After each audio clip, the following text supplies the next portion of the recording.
So some ghost stories are just like that, just stories. But what if a spirit didn't just haunt a house? She pointed the finger at her killer. In the mountains of West Virginia, a young woman's spirit refused to rest until justice was served. Her name was Zona Hester Shue, and her ghost would make history as the only known spirit to help convict her own murderer. This is the eerie and true tale of the Greenbrier Ghost. Tucked away in the Appalachian Hills in Greenbrier County, West Virginia, lies a quiet town named Lewisburg. I'm from Lewisburg, so I know all about it. It looks like any other sleepy American small town, but behind the calm facade is a dark legend that's been passed down for generations. The year was 1897. The Civil War was over, but the scars of conflict, they were still lingering. And the superstition still ran deep in this rural land. And the era where belief in spirits lingered as strong as the scent of coal smoke. A shocking death would spark one of the most bizarre cases, murder cases in American history. Eva's Elva Zone Hester was a 23-year-old woman, simply known as Zona. She lived in the countryside near her mother, near Meadow Bluff in Greenbrier County, West Virginia. She was considered beautiful, bright, and a bit rebellious, like all teenagers of her time. In 1896, Zona met a man named Erasmus Stribling Trout Shue, but they called him Edward. He was a blacksmith, and he recently moved to town, opening a forge in the county seat of Lewisburg. Handsome, tall, and mysterious, Shue quickly swept Zona off her feet, and she fell in love with him. Her mother, Mary Jane Hester, was very skeptical. She thought something was dark about him. But despite her mother's warnings, Zona married Shue in October of 1896.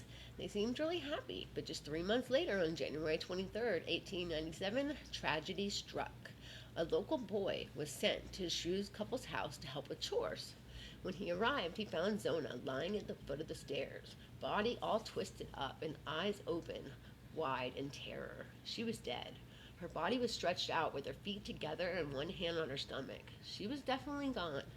The boy ran to get Shue, who came and carried his wife's body upstairs, cleaned her, and changed her clothes. He dressed her in a high collared gown, something really unusual in that time, especially in death preparations. But by the time Dr. George W. Knapp arrived, he was already grieving and acting erratically, crying over her body, sobbing loudly, not letting anybody touch her. You couldn't call the cops or 911 back in the day. We didn't have phones. But Dr. Knapp noticed some bruising on her neck, but he was unable to perform a proper autopsy. He wasn't given permission. So, feeling pressured by Shue's hysteria, he listed the cause of death as everlasting faint. Not even sure what that is, but essentially it's kind of like heart failure. It was later changed to childbirth complications, though Zona wasn't even known to be pregnant. Mary Jane Hester, her mother, was devastated, but she couldn't shake the feeling that her daughter's death was not natural. From the moment she saw Zona's body, she noticed a rigid collar scarf at the funeral that he insisted remain on her neck. Even in the casket, he said it was her favorite scarf and she wanted to wear it, and she's always asked, but her mother had never seen the scarf before. Soon after the funeral, she began to pray nightly for answers. Any mother would. She was grieving.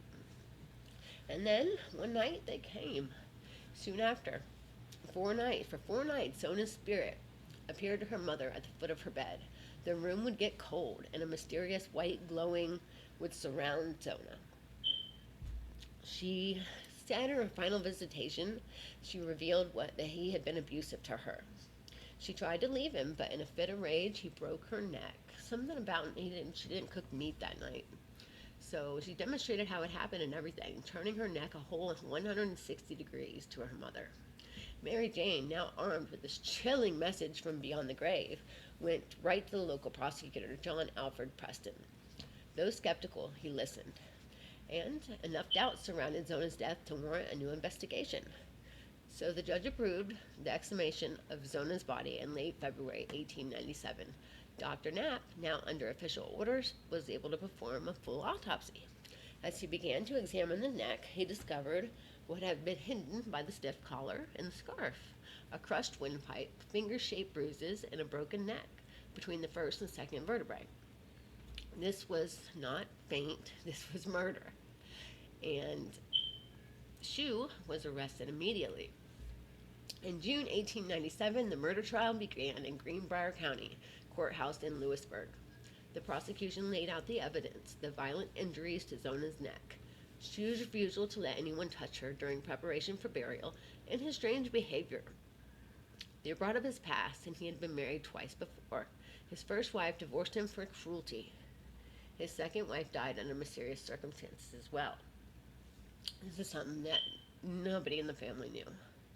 Then came the most astonishing part. Mary Jane Hester took the stand. She testified in front of a stunned courtroom that her daughter's ghost had visited her and revealed the truth to her. Now, the defense tried to ridicule her. They called her crazy. They called her superstitious, that she believed in ghosts, and they mocked the whole ghost story. But Mary Jane never wavered. Her calm, unwavering testimony made an impression on the jury, and they believed her. The judge, sensing how unusual this was, introduced the jury and told them to consider only factual evidence, not the ghost tale, but the seed had already been planted. After just an hour of deliberation, they returned with the verdict, guilty. So, Erasmus Shue was sentenced to life in prison at the West Virginia State Penitentiary in Moundsville. But he would not serve long. In 1900, after just 3 years, he died of unknown causes. Zona Hester Shue has become a part of American folklore. Her ghost is only known spirit in the United States history to help her solve her own murder. The Greenbrier ghost became a legend passed down from generation to generation. Today, a historical marker stands near the cemetery where Zona is buried, and it reads, "Interred in nearby cemetery is Zona Hester Shue. Her death in 1897 was presumed natural until her spirit appeared to her mother and described how she was killed by her husband. Autopsy on the exhumed body verified the apparition's account. Shue was tried and convicted of murder, the only known case in which testimony from a ghost helped convict a murderer. Even now, over a century later, the story reminds people that the dead do speak and the justice listens. Whether you believe in ghosts or not, the Greenbrier ghost is more than a creepy tale. It's true crime wrapped in mystery, and it happened, fueled by a mother's love and carried by the whispers of the dead. Would you believe a ghost if she came to you in the night? Thanks for watching. If you enjoyed this haunting tale, leave a thumbs up and subscribe to the channel.